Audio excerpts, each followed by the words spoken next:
Hi and welcome back here. Now at this point we have to yet again make our way through the sewers. Although the sewers aren't really a problem this time, it's the city, which you're about to see. Yep. Not only do we have to fight our way through the sewers, we have to fight through the city, which essentially has now become a dungeon. And that's something this game does do. It turns like towns and cities into dungeons. Now at this point you're down to Fleece and Joseph, so this is arguably one of the most difficult points of the game. But fortunately you can summon a red Minotaur to help you out. And out of the summons you have now, I would say the red Minotaur is probably your best. Well, granted that the Golem is probably strong as well. It's so slow, it'll be like behind you constantly. So yeah, the Golem's so slow, it becomes nearly unplayable. But anyway, you can see here, Joseph's skill at pyromancy comes in fairly useful.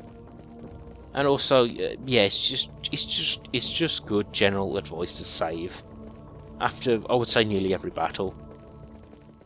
Because honestly, just a few hits, and say if Joseph goes down, then your whole party's lost. And if you look to the right here, you'll notice that the palace aqueducts are now closed off. Which I'm not sure how I feel about that, because well, essentially, if they made us go through the palace again, that would be a whole lot shorter and a whole lot less trouble, I must say. Now these are blue Batchoids, and you'll see a proper fight with these guys later. I would say they can be quite tricky because I think they have an ability to drain your health.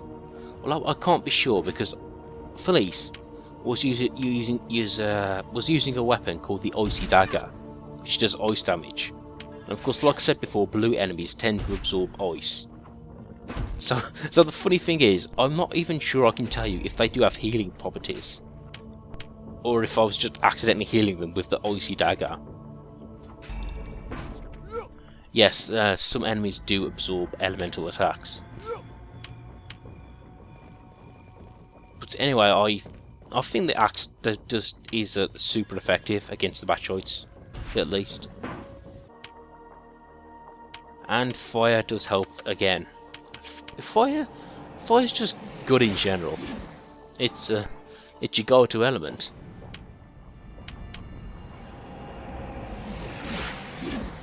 Now, to talk about the idea of summoning in general, it's called evocation originally, and before it wasn't really about summoning a physical spirit. Well, I'm not sure actual summoning is about summoning an actual physical spirit. I mean, an actual physical monster. It was mainly just summoning an evil spirit or a supernatural force or the devil or God in some cases. And of course, for a long time, it's this sort of Wiccan witchcraft thing was seen as heresy, blasphemy. But live and let live. That's what I say. Practice whatever you want. Although don't bother putting a curse on me. One, I don't. Actually, I'm not going to tempt fate here. I'm just going to go. That was a Freudian slip. I'm not going to tempt fate. I'm not going to tempt fate. Woo. But anyway, sidestepping away from religion for a second, because I don't want an argument in the comments section. But yeah, witchcraft is whatever. Yeah, do whatever you want to do, mate. So the Batchoid Shaman reappear here, and they're pretty much the same as you thought them before, and really not much of a threat. Although honestly, these Batchoids were never really that much of a threat. They were only a real problem if you ever got swarmed by them. Now you can technically go to the other parts of the sewers, but I wasn't really bothered, so I just continued on with my quest. And yes, you are supposed to just leave through the original entrance exit you saw when you first came here. Now, I don't think that there is any hidden items in sort of the other parts of the sewers, which I pass up now, but you know, I managed to complete the game fine. I got the important items I needed later on, so yeah, not really a big issue.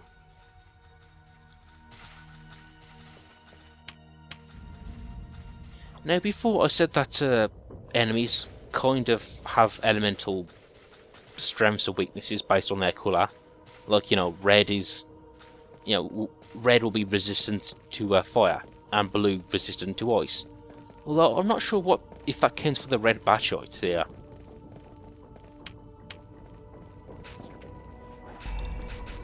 And I must say, when it comes to these batchites, I don't really mind them as enemies, but put it this way, rather than having like 5 different types of batchites, I'd rather have like a different variety of enemy. Because let me see, there's like regular batchites, shaman batchites, baby batchites, blue batchites, brown batchites, and red batchites. So yeah, at least like if you have a favourite colour, there's probably a batchite for you. Now again, we have to re-summon the Minotaur here. And it's at this point when we really get to explore the city. And as you can see, it's now become a really dark place in more ways than one. And something I do appreciate is seeing the city at night. You know, it's just a minor touch, but yeah, at least it's something different. Now, when playing the game earlier, I said that it's best to do the swamp dungeon first. And the reason for that is because obviously, because the city's changed, there are some side quests you can't complete, because obviously the people aren't here. Like, for example, the Chamberlain's Men side quest, where you had to collect Gargoyle's blood. Now, of course, when you return to the city now, that the man you would give the blood to is now gone. So if you really want 100%, yeah, you know, do the swamp first. And I'm not sure how I feel about that. I mean, granted, I guess in real life, opportunities just go away. But yeah, at the same time, I would like the option to, 100% this game and complete the side quests. You know, at the end of the game. If I'm not really communicating this well, but say if you miss a side quest, after you complete the game, there should be an opportunity to complete it. You know, maybe the person you need to talk to complete the side quest will appear somewhere else on the world map. Yeah, but then again, I think that would detract from the tragedy. Like that, you know, they show you how this city has become a really dark and grim place, but then everyone, you know, all the NPCs that have a name and that you talk to, just survived. So I guess in hindsight, having side quests which are only available for a short period of time is probably for the best. And yeah, something else I wanted to talk about was that when you first entered this city, there's a number of homeless beggars lying in the streets. And just to remind you of something, under this curfew, if anyone's found out in the open after night, they are instantly killed by the Aurelian guards here. So it paints quite a really grim picture. Presumably all the people who wouldn't have a house to go to were killed. Now, the sort of area you see here. Now, if you want an easier time, just go right and cross this bridge. It will take you to where you need to go, the Temple of Urath. But yeah, because I have to be difficult about it, I'm taking the long way around, and yeah, there is actually a side quest here, this Lord Logarus. But this side quest is worth doing because you get a really cool item, which becomes very useful in the near future. And also, I guess you want to be a little more Metal Gear Solid here, because there are guards positioned by themselves all around the area, but there's also patrolling guards walking up and down. And what you want to avoid is getting the attention of more than a couple at the same time. Like, don't just run out in the open because you'll attract all the guards to you. But yeah, you can argue that's just common sense.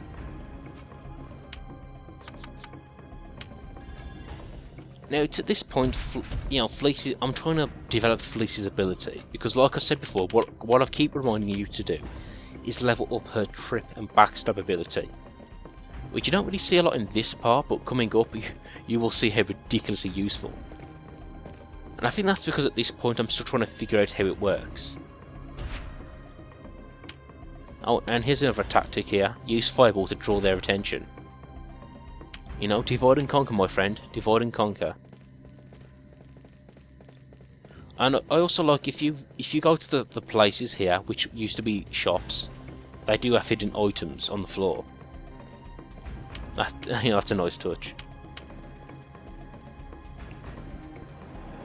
I do like the lighting here, and it's nice to know, even though this is like a dark, dystopian future now, you know, they still manage to maintain their lights. I was thinking, if you're the lantern lighter in this city, you probably have to work pretty fast. You know, there being a curfew and all.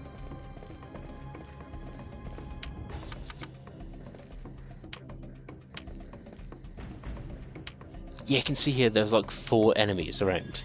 The 2 guards near the door, and the 2 samurais walking up and down. I managed to fight my way through, but yeah, you really want to separate those 2 groups of people. And here's Lord Logaros. I think I called him Lagaros, but anyway, Logaros here. He wants us to get revenge on a traitor, and we will do so. Although again, I think it's kind of odd how the curfew doesn't seem to apply to him. Now he has NPC immunity. That's where in games an NPC can just stand there and everyone will ignore them, apart from the player, of course. Of course, he goes on about a spiel about how he lost all his items and stuff. And by the way, I love how NPCs are just very nonchalant about this giant red minotaur that's travelling with Joseph. Hey bro, I see you've summoned a minotaur, that's cool. Again, you would think people would be kind of scared of Joseph, which I guess they are. Although, do you always have to summon monsters, Joseph? You know, maybe if you summoned puppies, people would like you a bit more.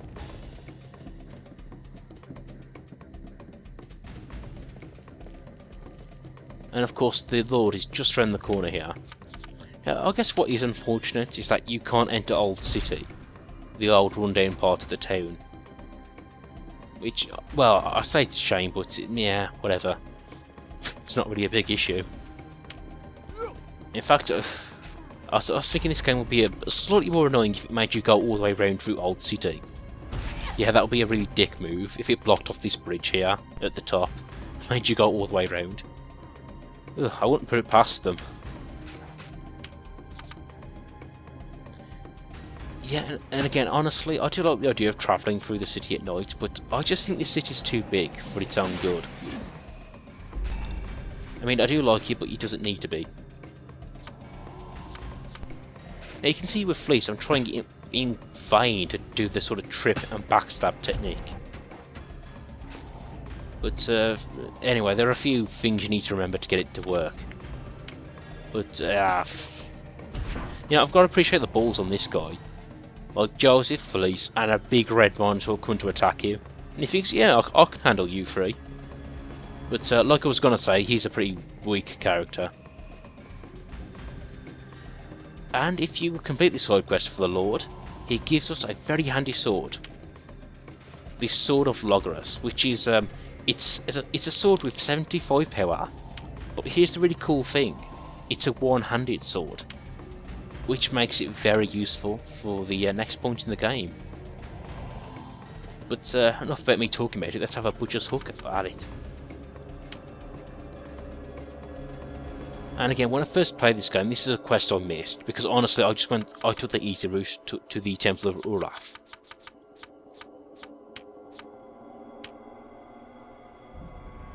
Yeah, just comparing it to the Shard Sword. Although what's a shame is that the Shard Sword is now sort of obsolete. But, oh well. Yep, and it's one-handed. Great.